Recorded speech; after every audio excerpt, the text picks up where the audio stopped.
Okay, everybody, this is Chappie here, and we are kicking off my podcast, Roll Call with Chappie. And I have some very, very special guests in the studio with me today. People that have been down with me since the very beginning, through all the trouble, and are with me now at the end. So I have in the studio my dad, Mr. Matt Meyerhoff, my stepmom, Lynette Kautz, and then also my mother, Celeste Meyerhoff. So we're going to take you guys through my life and try and teach some lessons here and just take you guys on this journey with us. So I figured I'd kick it off with my parents first. So I'm going to go to my dad first. And what was it like raising me as a kid? It was wonderful. I remember the day you were born, Peter, and you came out a very large baby, and but they had put you in intensive care, and that was really a difficult thing. And I just always remembered. I remember that day. I said, "I will always be there for you," and I've never strayed from that. And growing up, and then shortly a year and a half later, we had our other son, Matt Jr., and it was just the brightest spot of our lives. I mean, we just having two boys and getting to live my life through my two sons and being involved in athletics, it was the greatest thing. We lived in a cul-de-sac, and everybody had children in our cul-de-sac, and our house was the place where everybody came to play.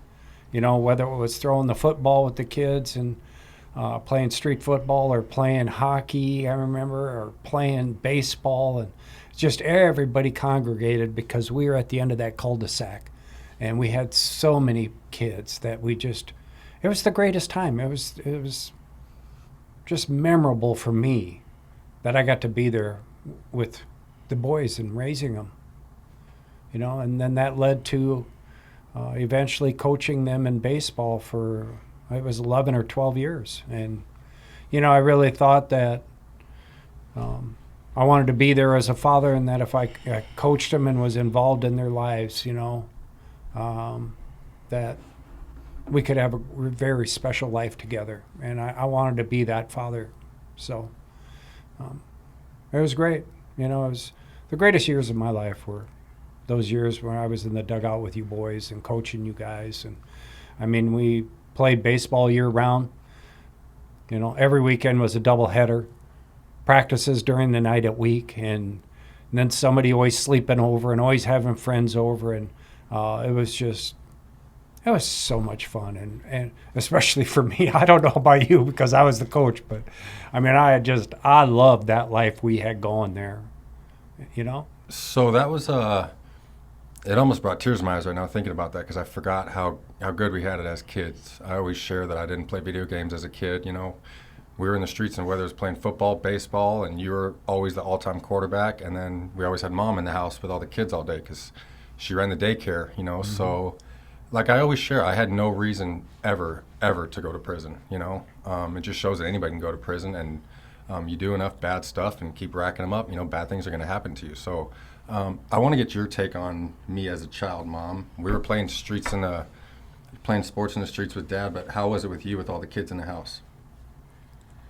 Well, I agree with both of you. It was an idyllic childhood from the time our kids were born up until, I think, age 13, 14.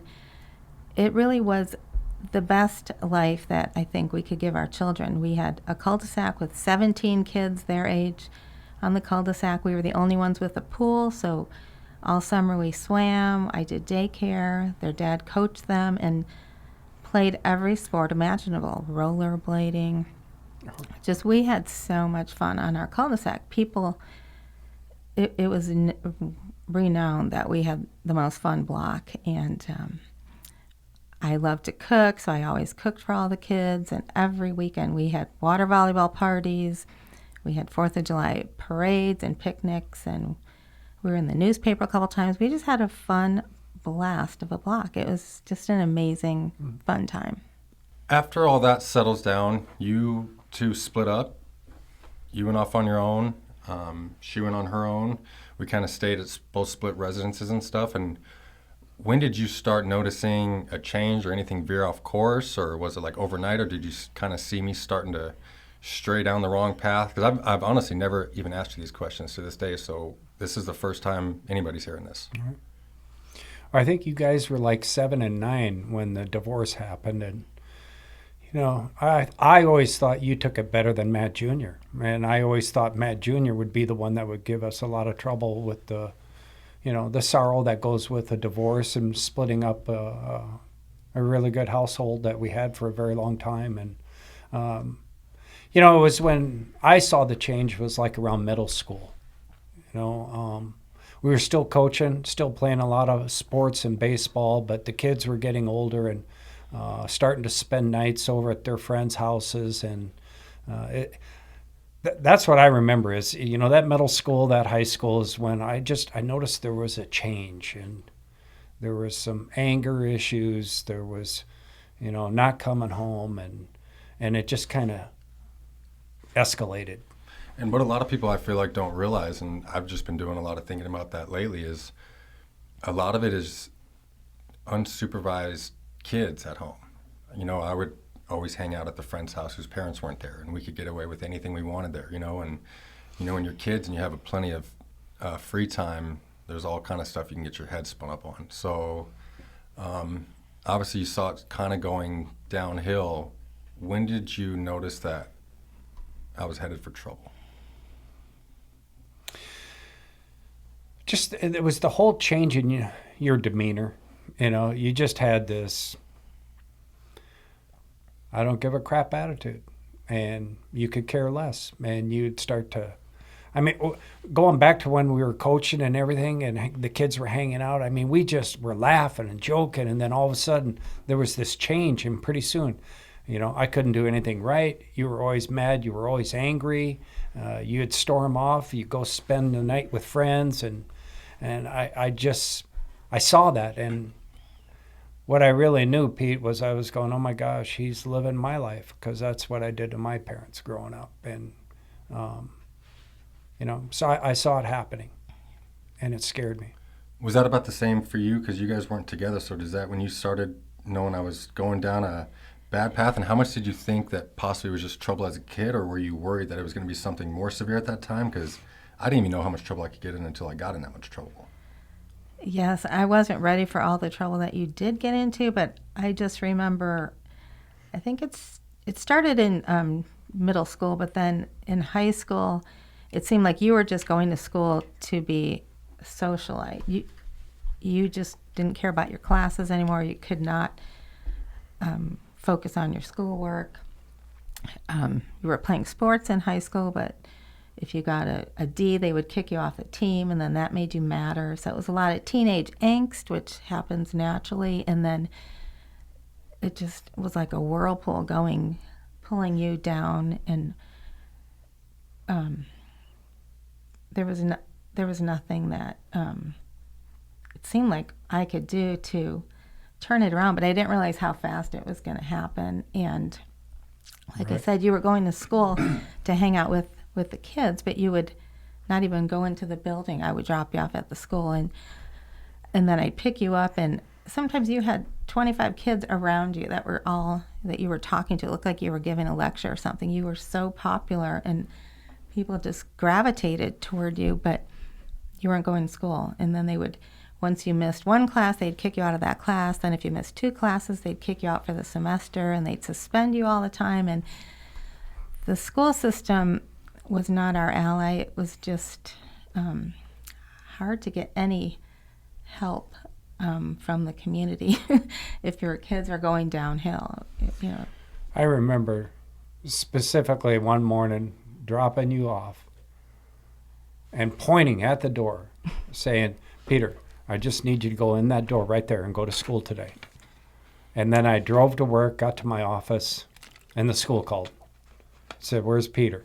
And I go, I dropped him off at the front door. I told him to go right in that door. And they go, well, he's not here today. And that was occurring very frequently. Yeah, I wanted the senior half-day schedule as a freshman, and they wouldn't give it to me. This is why I'm gonna bring you in, Lynette, too, and I'm gonna give. This is your one chance to be brutally honest, because trust me, I know I can't even imagine how hard it would be coming in and dealing with that when it's not your blood child, you know. So, I'm dead serious. Just be brutally honest to how it was when you came into the picture, how I was, and don't hold back. I want to know it too. I'm kind of curious. In the beginning, it was good. I mean, it was good.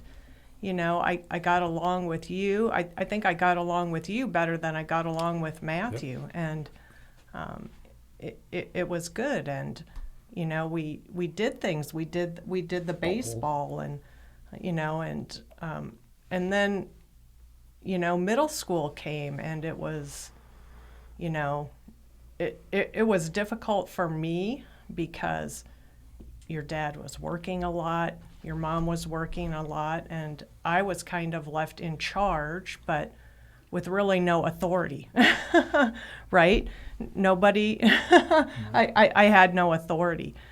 So, you know, you didn't listen, your brother didn't listen, and so there was, you know, there were a lot of times when you were unsupervised and you were gone and nobody knew where you guys were, and, you know, hanging out, doing things where other parents weren't there, just like you said. And then I think so it was hard for me, you know, it was hard for me. I couldn't do anything, you know, because you guys wouldn't listen to me. Your dad wouldn't back me up. So it was, you know, I tried to do some discipline, but I got no backup. So it was difficult. And I mean this in the nicest way possible. That makes perfect sense why you deleted those Napster songs that time, because what else could she do to us? You know what I mean? I would have done the same damn thing. We didn't listen, and you know, if we didn't listen to the parents, it'd be hard.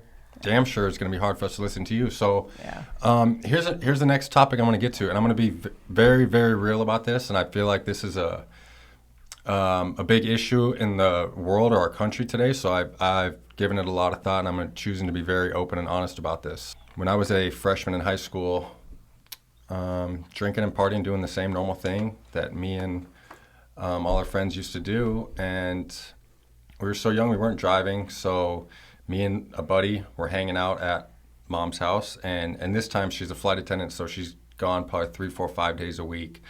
And you can only imagine what I did with that house when she was gone then. And so we had one of my friend's older brothers were dropping 2 females off. And it was me and my friend, who was my best friend at the time, and we were 2 the most popular kids in school. And we were going to hook up with chicks, obviously.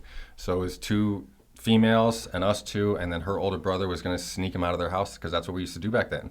They would go home and then sneak out a little bit after midnight time through their bedroom windows, and he would get us the alcohol. They'd come over, we'd do our thing and take them back at 4 o'clock in the morning or so. We did this Friday night, and then we did this again Saturday night, and to this day I still don't know what happened. I mean, I can't tell you how many times I've thought about what would have possibly made somebody say this, but I think she got caught sneaking back into her room or something is the only thing I can think of. And I think she said some stuff that she didn't mean, and it got too big too quick, and some words that you can't take back, and didn't want to make herself look like a liar. So she said that I had sex with her while she was sleeping, which was a flat out lie. And it was so weird because no one even told me. I didn't even know what happened. I remember calling them the next day trying to hang out, and it was a Sunday. And they were just like kind of short with me and just being like shitty, but like it was so weird. And I remember I kind of like got mad, and I was like, what the fuck is the deal? What is wrong with you 2? You know, like, why are you being like this? And she goes to tell me that she told her that I had sex with her while she was sleeping. I've lost it. And then I went home, and I remember by the time I got home, I believe that my mom was on the phone with her mom and was saying, your son raped my daughter. I'm calling the police or something. And I was like, within a second, I literally didn't even know what to do with myself. And I went from being the most popular kid in all of school. You know, I used to model. I was an athlete. I was in a movie as a kid. I always say I had the world in the palm of my hands as a kid, you know, and I had the greatest childhood. And overnight, my life changed. So I went from being the most popular kid to being like public enemy number 1.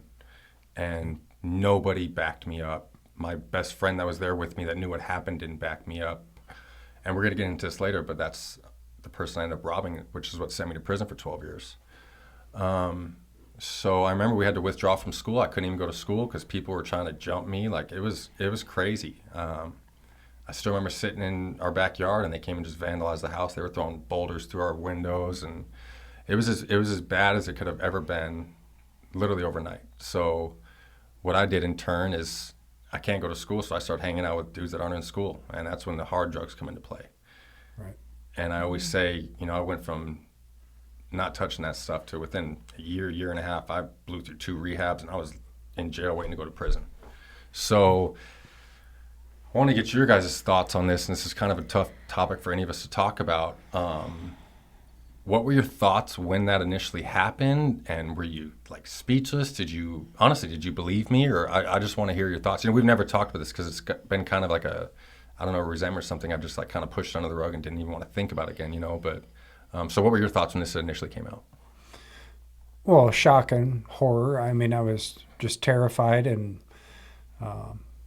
absolutely from my heart, I knew you didn't do it. I knew that was not my son, and I'm sure you hear this, a lot of parents may say that, but, like I said, we grew up and we were best friends, and I just knew, even with drugs and alcohol, man, I go, my son would never do that. And I just remember it was very, very tough.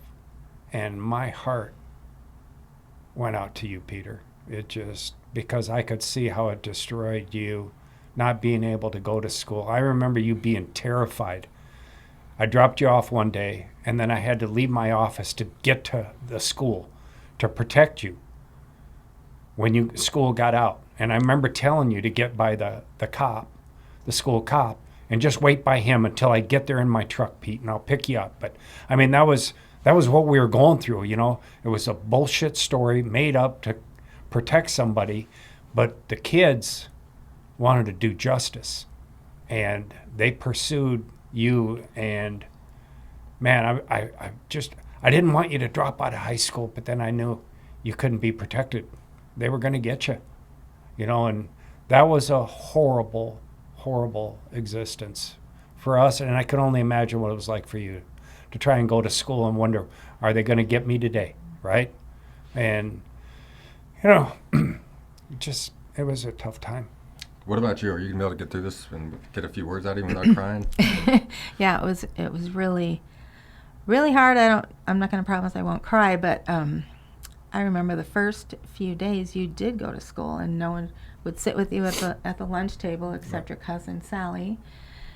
And you said, "I have nothing to be afraid of, Mom. I didn't do anything. It's no problem." And some of the kids were against you because they were going to get in trouble, but a lot of them just didn't want to choose sides, so they were just being oblivious to what was going on. People are followers in this world, and that's They're the problem. followers.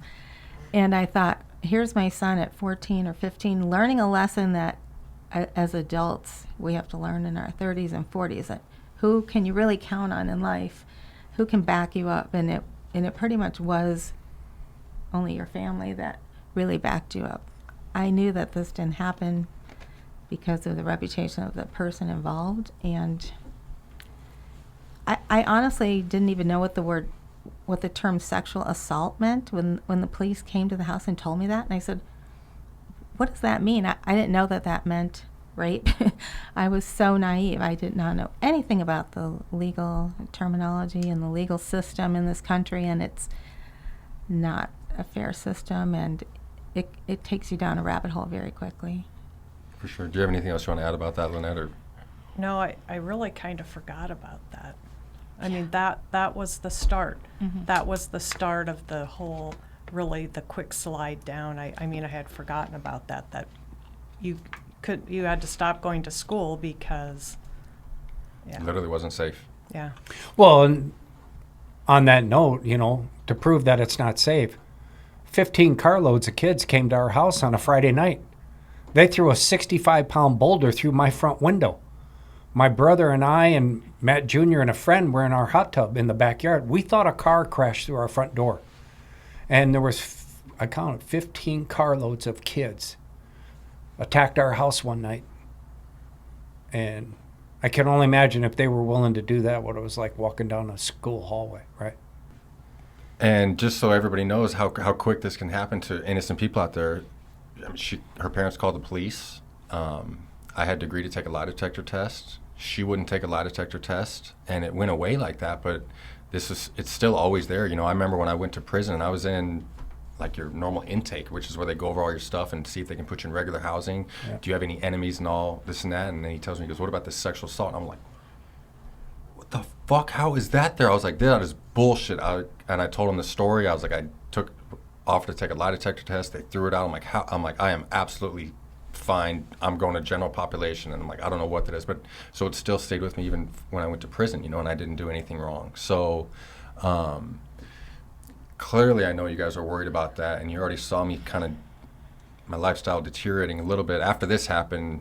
I mean, besides for this safety and my well-being, like how scared were you just for like, I mean, what I was going to do next year, you know? I mean, I love school and sports, and I was popular, and you knew that meant a lot to me. Like, how terrified were you what was going to happen next year, and what did you even think was an option for me? I thought you were going to die, Pete. I did, you know. The drugs and the alcohol escalated. And I remember trying to help you, Pete. I tried to help you with love and kindness and give you what you needed. I remember buying you stuff and giving you money, hoping that would help. And I mean, I was trying. And then I remember one night at the school, I picked you up in the Prelude, my Honda Prelude, and Matt Jr. was in the car. And I remember just beating the living shit out of you in the back. I mean, I was swinging away at you because I tried it with kindness, I tried it with money, and I said, you know what, then I'll beat the shit out of you. And I mean, I was just trying anything because I knew where you were going. I did not know if you'd live another year. I saw death. I didn't want to live. So, I mean, honestly, I didn't even Right. care. I didn't know what I was going to do. I'm thinking, what the fuck am I going to do? Just hide the rest of my life, you know? And,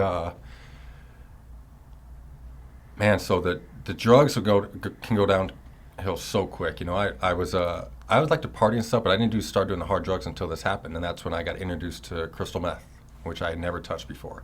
But the kids, I had never even heard of that drug or even seen it. And now that I'm not in school anymore, I'm hanging out with other people, that's what they do. So I go from not doing any hard drugs ever and just being a party kid to, I remember that weekend I did ecstasy, crystal meth, smoked crack, on top of weed and alcohol, but I did all those in one weekend, and those were all my first time doing that, you know, and this was like just a regular weekend for this crew. You know, until that event happened, I really thought you would never be a drug addict. You know, I figured, well, booze will come and go or whatever, but, you know, it really was a triggering point to send you off the edge, you know, and it just escalated. And then, you know, what goes with that is, you know, now you found these hard drugs. Well, how do you afford them? And then you became a thief. And that's how quick it happens to kids, and a lot of these parents don't know that. You know, like I think meth was explained to me like it was like I don't even remember. They didn't even say it was like as strong as cocaine or something like that. They was like, oh, it's nothing. You'll love it. Just try it, you know? And I'm like, and I didn't not do it one day until I went into rehab, you know? So I remember I was in rehab already at 15 years old. So I remember. yeah, and that's how bad it is, you know? And of course, what I do there, I cried and pleaded for you guys to get me out of rehab early because I didn't fucking think I belonged in there with them, you know? And I'd get out and do the same shit again.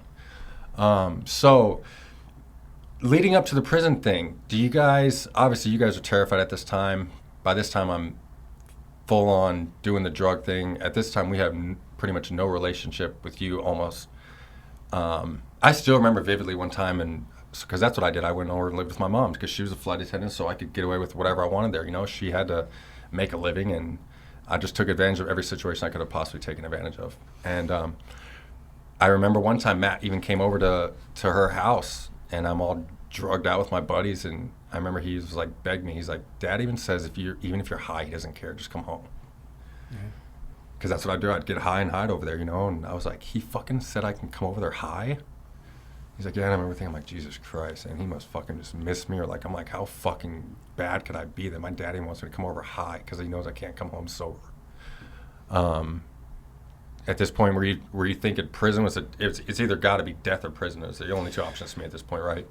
Well, You probably wanted me in prison. I mean, yeah, at this point, I knew you needed to go to jail, right? You needed to be locked up, or you were going to die on the streets. There is no question about that. And, I remember, again, in my little Honda Prelude, taking Matt with me, and I went to a crack house once with a baseball bat, and I went inside that building looking for you, trying to find you to get you out of there. And it was that kind of stuff. It was over and over. And then what we also started to see was, you can't forget what you did to her house. You fucking destroyed that house. There wasn't a door that was on a hinge anymore. There were holes in the walls because once you got into that meth psychosis or whatever, and go for days and days, the anger just escalated and you began to just destroy and shit.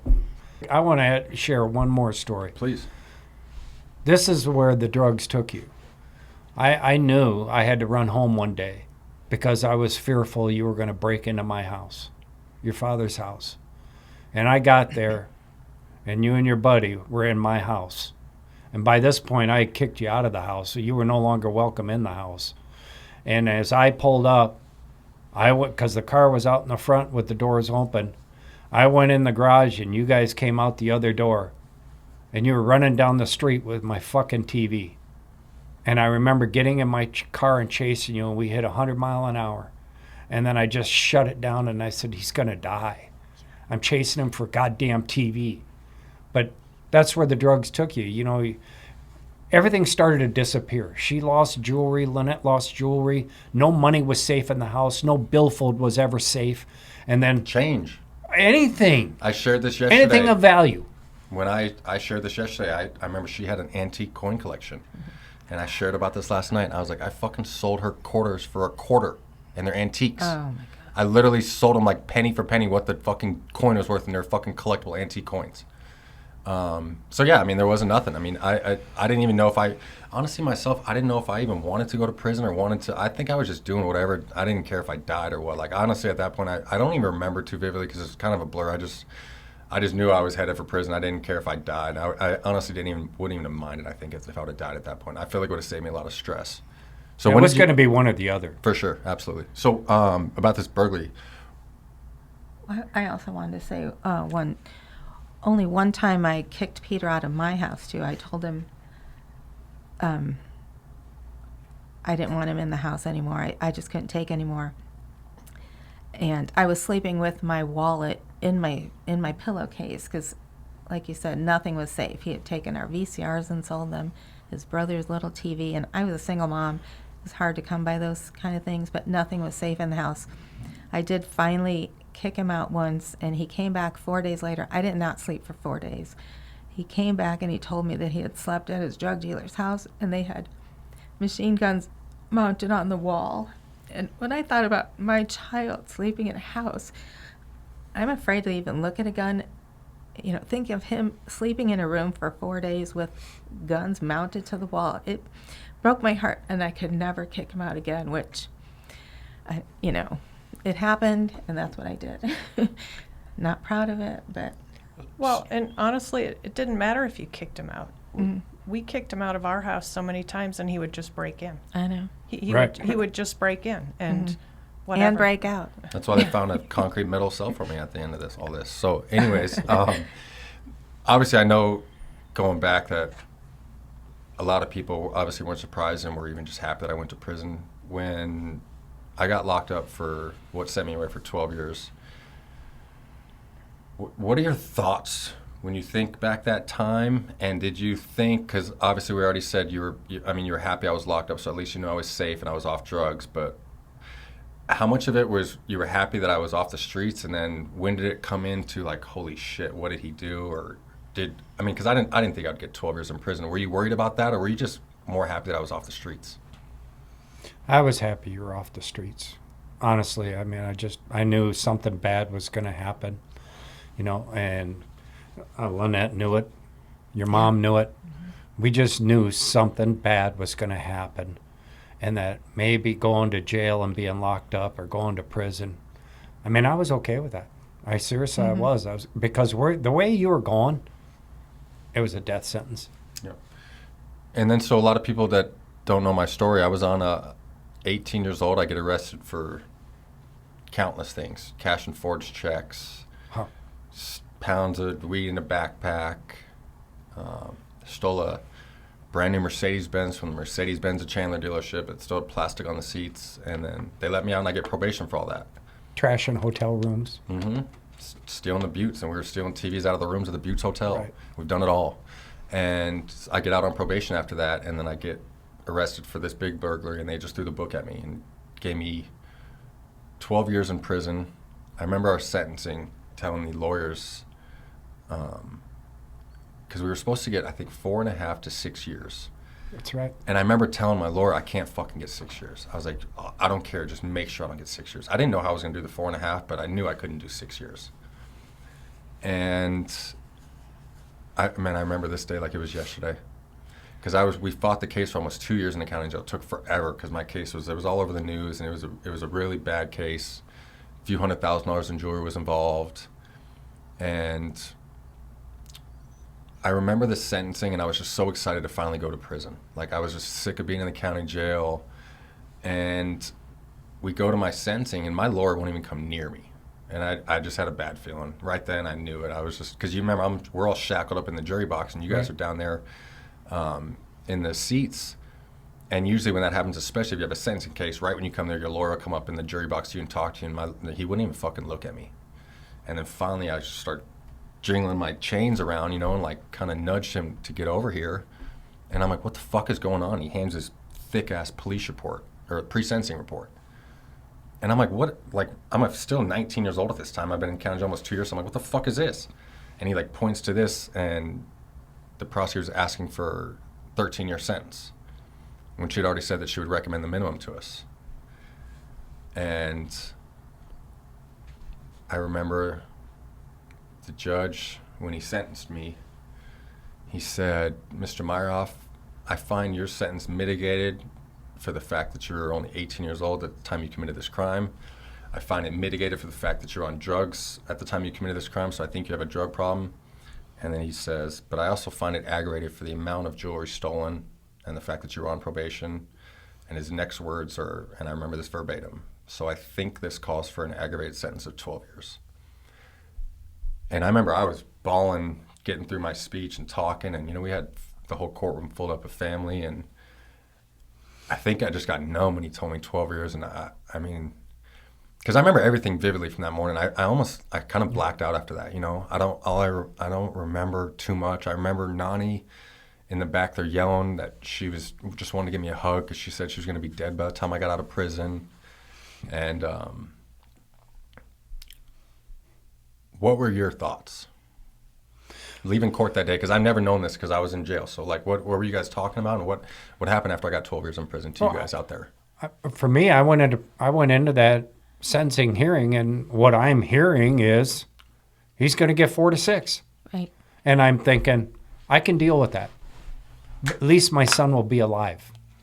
4 to 6 could probably be the best thing that ever happened to him. You definitely had to go. I wasn't shy about that, letting people know he needed to go to prison, Pete. And then when he aggravated the sentence and dropped that 12-year, I mean, your heart just got ripped out of your soul. And, the toughest part after that, Pete, was not only when they took you away in shackles and closed that door, and what the fuck just happened? But your younger brother went into the bathroom, the fucking men's bathroom, the shitty-ass floor, and he just rolled up in a fucking ball and cried his eyes out. What the fuck happened, Dad? Because you guys were so close. He loved you so much. And that is the image I always remember, as little Matt Jr. curled up in a ball in a suit and tie on that bathroom floor. I mean, how do you console a child like that? And of course, I can't console you. They took you away, and that was one of the toughest days, man. That's tough hearing that right now.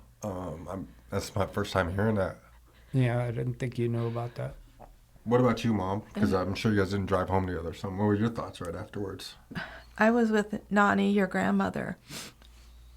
She's hard of hearing, but she heard the 12 years and she just started screaming, wailing, yelling at the judge, begging for a chance to hug you and kiss you because you were going to be dead. She'd never hug you again. And I was just honestly speechless. I was numb. I could not even believe what I'd heard. I just said, this has to be a mistake. This, you took the plea bargain, which to me, that means you're bargaining. They told you you'd get 4.5 to 6 years because you didn't want to, you admitted that you were guilty. So you took the plea bargain. You didn't want to go through a trial. So I didn't even realize that they could double your sentence. I didn't realize it. I don't think any of us did. We thought this is the bargain. Yes, you agreed. You weren't going to admit, you weren't going to say you were not guilty. You admitted it. You admitted that you were wrong and that you had told me, I said, this is all because of the drugs. And you said, Mom, I chose to take the drugs, so I have to take responsibility for everything I did on the drugs. I'm the one that chose to take the drugs. And I thought, wow, that's really good. You're growing up, Peter, finally. This is working, but that just blew all of us out of the water. I remember getting on the phone with Matt when I had gotten back to the jail because it's like a full day of travel when you have court. I was in the East Mesa Superior Courthouse, so they have like 2 buses, they call them trains in there, that take you there 2 times a day. So like the court process is an entire day process. And I remember just getting back to jail finally and just was fucking drained. And that was my number one worry too, was Matt, because he always looked up to me. And I remember thinking, how the fuck am I going to go 12 years without my brother? And, man, this is hard. But I want to do this because this is like real stuff here, I remember him screaming, and it was just like this, we sat on a 15-minute phone call and probably got out 8 words, we were just bawling, and he was just like telling me he's going to visit me every weekend, and I just kept saying sorry, and he kept telling me stop saying sorry, and I mean, I didn't eat for a couple days. I was fucking, the worst part about it was that after that, I couldn't really, you guys don't know this, but a lot of the stuff I kept from you guys, so times that I was down or struggling, I try to never tell you guys that, unless it was really bad or something, because I didn't want you guys to worry on top of worrying already. And after that settled in and I knew I was going to prison, I was just, I mean, you thought I was mean before, I was fucking angry, and I thought if God was real, how the fuck could God give a kid like me 12 years for a burglary charge? I think what it really was upsetting too, Pete, was there was a dozen plus kids involved in this deal, okay, or 10 kids, right? And who got the largest sentence given was how many years, Pete? I got 12 years, and the next got 2.5. 2.5 or 4 or whatever. 2.5. It was 2.5, right? And then you come out with 12. I go, I'll just never forget. I caught your lawyer out in the parking lot, and I go, "What the fuck just happened in there?" I mean, I was so pissed off. Yeah. I said, "You just fucked my son's life over." And we had a hardline judge, and I remember being told that he believed that, let them out when they're 30 years old because that's when they tend to be more mature and be responsible. So you were 18, 19. That's why he gave you the 12 years is what I heard. But, the prosecutor she was evil. Yeah. And to this day, that judge was banned from the Superior Court for harsh sentences. Yeah. They didn't let me out though. Right. So thank goodness I used to box, us Meyer House, we were always scrappers and we always fought. So clearly, I mean, I know Mom was probably a lot more worried about me, safety going to prison and stuff. But I was still a scrawny ass little 18-year-old kid with long blonde hair from Ahwatukee, By the time I showed up to prison, I think I was 6'1", 160 pounds or something, and didn't even have facial hair. And what were your guys' thoughts like those first nights when I went to prison? Because people that don't know, when you go to your first month or so in prison, you don't get to make a phone call, you don't get a visit. It's all just letters. You know, in my head, you know, I always thought, you know, right or wrong, guys get raped in prison. That was always the thought, you know. Go to prison, you're going to get raped. And that was the huge fear I had, you know. And I do remember, I'll just backtrack, you know, putting you into boxing because I was trying to find a way for you to get off the drugs and alcohol and maybe be inspired. And you know what? Turned out it was a blessing because it saved your life in there. Seriously. Yeah. Yeah. If you hadn't learned those skills, you know, it'd have been a tough go. Absolutely. Mom, so I know you're a lot more emotional and a lot more not at all like Dad with that type of stuff. So you had to literally be terrified. Like, give me your thoughts when I was finally getting to prison. And I was in a 12-year prison sentence, but we still couldn't talk on the phone. Right. What was going through your head daily and on a night, and what? Just let me hear. I just relied on prayer. That is the only thing I could do. I had trouble working sometimes. I couldn't even work, and luckily my job was very, they were very helpful to me if I needed to have some time off. But I would just pray the rosary, which I had done as a child. All those things just came back to me that it was the only thing I could do was to pray to get through it, because I couldn't really confide in a lot of people. You don't want to tell people that you're dealing with your son going to prison for 12 years. I mean, I remember telling one person, and she freaked out on me on the flight and was like, "Oh my God, that's horrible." And I go, "Yeah, it's horrible. That's why I don't tell a lot of people." Okay, don't talk to me anymore. There's a stigma around it too. You know, a lot of people, when you say prison, like, your son's in prison or you're in Right. prison, you know, like I still get that to this day. That's how I felt when I heard someone was in prison. I was like, "Oh my God, that's awful. How are you dealing with this?" But then,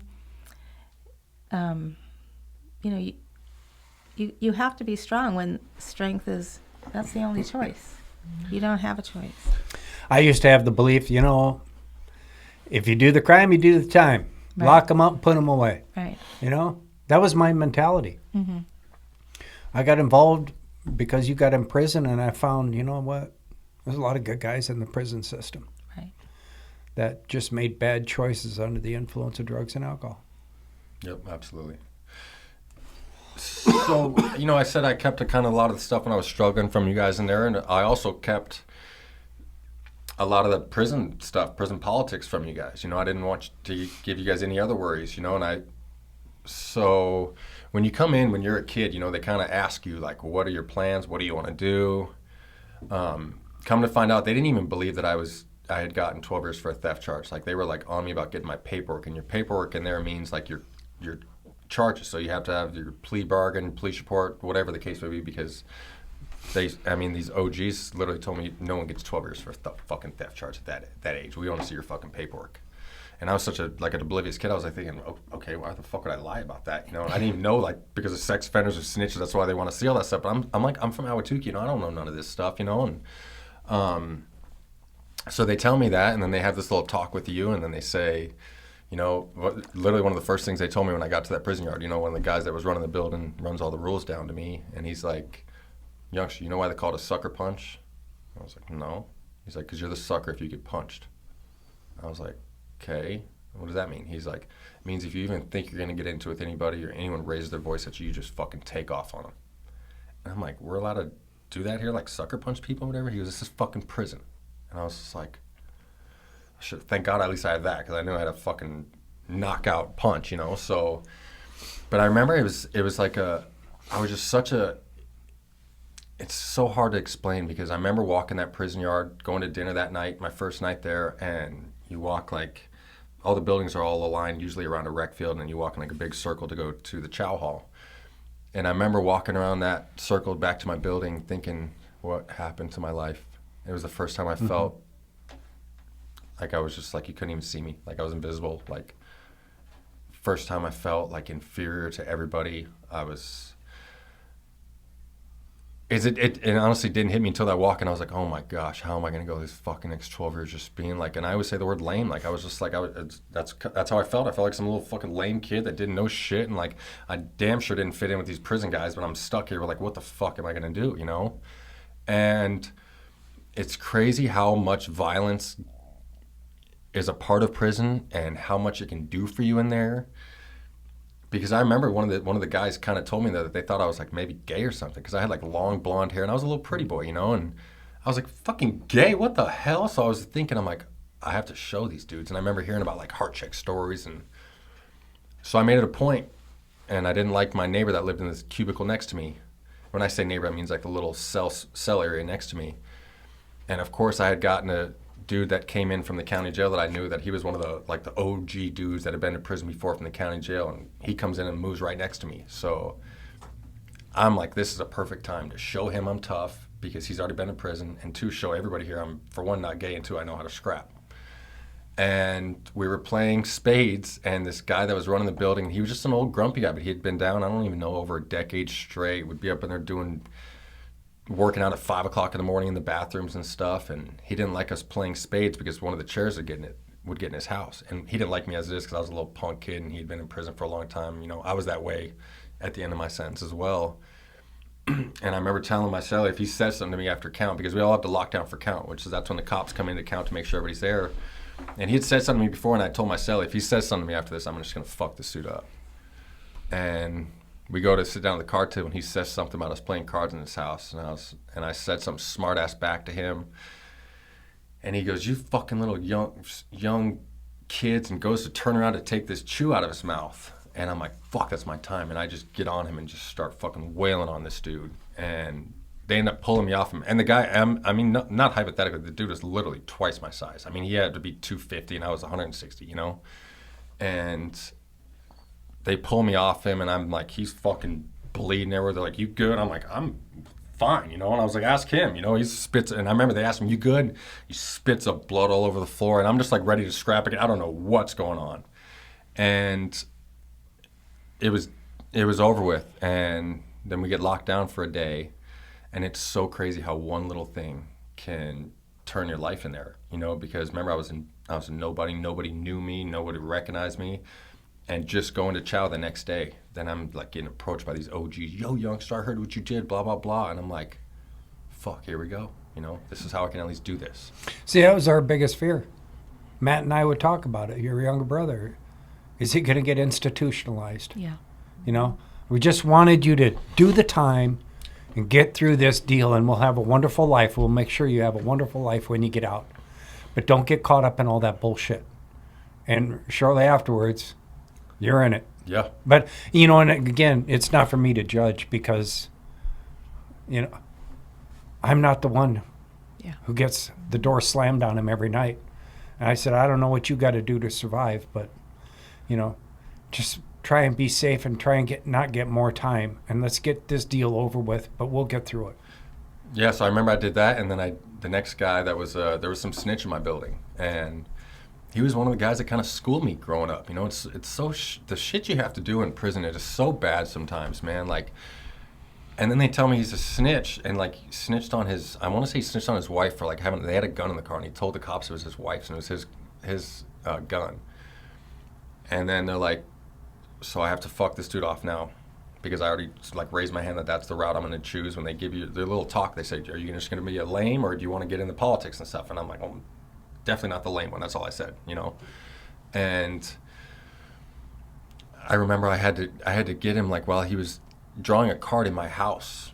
I want to say for you, Mom, because there was like a guy that was mentoring me, and he was an artist, so he was like drawing cards. And I remember this like it was yesterday. I came home from visit. I was freaked out about this, but I had to wait for a certain cop to be working, and that's like nothing. Like, yeah, just like wait to like jump not my prison pals, but to do this like schooling me. You know, I walked to chow with him and stuff, and like I go from like the life I had in Ahwatukee to now I'm like literally walking side by side with dude I have to wait, and I can't even get, but I have to get. And I'm like, I remember every day thinking, I don't know how the fuck I'm gonna do this, you know? And I remember I came back from visit with you guys, it was on a Saturday, and I came back from visit, and literally from the rec field there, the cop's name, I wanna say, actually I'm not gonna say on here, but anyways, the cop that I was waiting for to work, we had to wait for them to work. And the second I get back from visitation, they're yelling at me through the rec fence because stuff like that, it's all known around the yard, kind of, Right. you know. The second I get there, they're calling me. They're like, "Hey, so and so's working," and I'm like, "Thank God!" I just want this done. So I go back from visit right away, and he was drawing a card in my house, watching my TV, and I come back from visit, change out all my visitation stuff, and he goes over to his house to give me some space, and I'm take my pants on off, everything, put my shorts on, put my shoes on, and I just go over there. And he was hunched over drawing a card and TV on right here, and I just come up from behind him and just start hitting him with hooks and just wailing on him, you know. And then after we come off that lockdown, then I go to chow hall the next day, and they're like, "Hey, youngster, anytime you see," I remember this like it was yesterday too, because I was standing in line with the dude that was running the Mexicans for my building, and the head white dude happened to be in the chow hall, and he was waiting to talk to me, and he said, "Hey, youngster, anytime there's a seat at that back table, you can grab it." And the back table is like prison. It's like some shit you'd probably see in the movies. Like the shot callers all sit there, like it's no free seats. Like even if every other table's full and you're not a shot caller, you don't have an invite to sit at that back table, you fucking stand and eat with your tray. Like there's no exceptions. You don't fucking sit there. I remember thinking, okay, like is that just saying if there's like overflow, I can go sit there or something like that? And this Mexican dude that was like running shit was like, "Oh, there you go, you got your invite." And I was like, "What the fuck does that mean?" He's like, "He just told you to sit at the back table with them." I was like, "He said if their seats are full." He goes, "He just gave you an invite to sit at the fucking back table." And I still grabbed my tray and was looking out of the corner of my eyes. I was like, "Back table or this table or what?" You know? And he just like waved me over like that. Yeah. And I was like, okay. And I was just like starting to get in with them, you know. And then I get moved yards, and I'm like, fuck, you know, I get moved yards. And I remember this like it was yesterday too. I didn't tell you guys I was into politics and starting to do some things with that. And Matt would always ask me, and I was just trying to kind of dumb it down and just like play it off because I definitely didn't want to fuck his life up any more than I already did. And then I remember one day he jams me up at visit, and he's like, "Who the fuck are you in here?" I was like, "What do you mean?" He's like, "Seriously." He's like, "No bullshit." He's like, "I won't tell mom or dad." He's like, "What the fuck? Like, what are you doing in here and who are you?" I'm like, "I literally don't understand the question." He's like, "This dude's saving my table." He's like, "This dude's like buying drinks for me." He could tell like before I'd even get to visit, there's other inmates from the yard there, and now they're kissing my little brother's ass even, you know, and I'm only 21 or 22 at this time. And I kind of told him, you know, I was like, just like, don't ask too many questions, but I'm just like doing what I got to do, Matt. You know, I was like, it's this or be a fucking lame, you know, and I don't have a 3 or 4 or 5 year prison sentence. You know, at that point, it was 40% of my life I had to spend, you know, and I was just like, just kind of begging him not to worry, you know, and then before you know it, I thank God from the boxing thing, you know, I ended up turning into a shot caller nurse. So, you know, I remember running my first 4-yard, which is like next to maximum security at 23 years old, you know, and when did you guys know how deep I was into politics? I just want to add one thing.